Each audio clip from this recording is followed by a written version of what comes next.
Bonjour les amis, aujourd'hui nous allons voir l'erreur que j'ai fait en installant une pellicule 120 à l'intérieur d'un moyen format. J'ai tout simplement mis la pellicule à l'envers, je ne pensais pas que ça pouvait arriver. Donc je vais vous expliquer tout ça tout de suite après ce générique.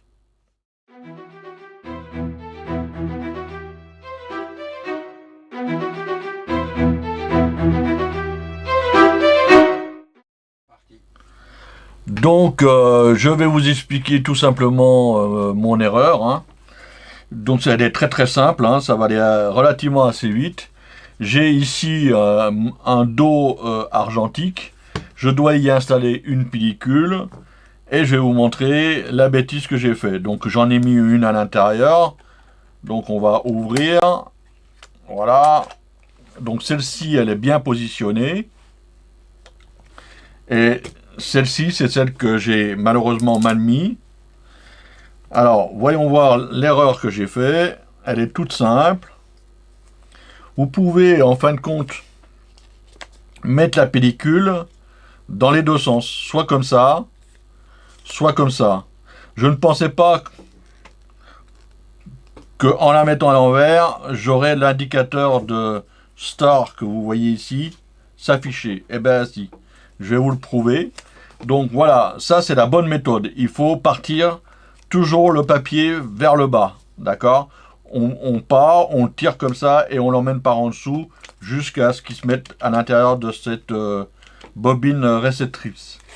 Donc moi ce que j'ai fait, donc je rembobine pour vous montrer, j'ai tout simplement mis la bobine à l'envers, voilà comme ça. Et si vous regardez bien, si je tire dessus, eh ben j'ai quand même le Star qui s'affiche.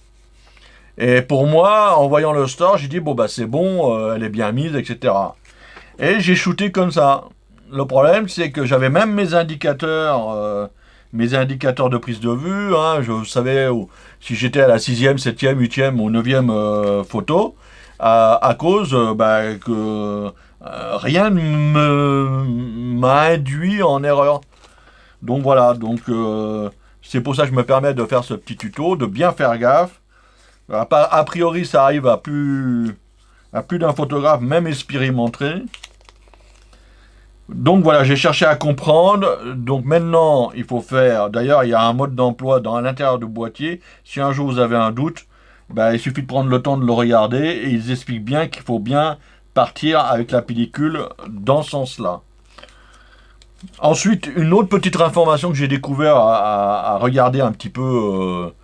l'erreur, donc j'ai ma pellicule qui est comme ça, et j'ai regardé une indication ici, il y a marqué, alors moi l'anglais je ne vais pas vous le dire parce que je parle anglais comme une vache espagnole, mais c'est marqué Load un substituer Leitch. Alors moi j'ai tapé ça sur internet et j'en ai traduit qu'il faut éviter de rentrer, de mettre une pellicule à l'intérieur du dos dans son habitat en pleine lumière.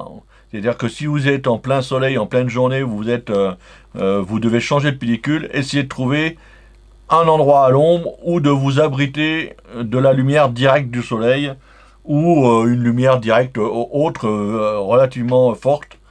Essayons toujours de mettre les pellicules dans un endroit où il n'y a pas trop de lumière qui arriverait directement sur la pellicule. Voilà.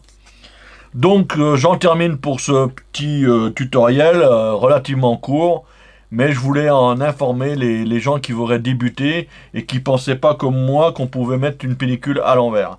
Alors si on peut, et forcément, on paume 6 €, pas la peine d'essayer de la rembobiner pour la remettre à l'intérieur du boîtier, ça ne marchera pas. Hein, vous risquez même que celle se coince à l'intérieur de votre appareil et que ça fasse plus de dégâts. Tant pis, vous paumez 6 €. C'est pas le fait de l'argent, c'est surtout le fait que j'avais pris 16 photos. Enfin, je pensais avoir pris 16 photos et du coup, je les ai pas. Heureusement que j'avais fait mon shoot en numérique, ce qui m'a permis de pas me retrouver sans photos. Donc voilà, je vous souhaite une bonne fin de journée et je vous dis à un prochain tutoriel ou à une prochaine bêtise, on sait pas. À bientôt.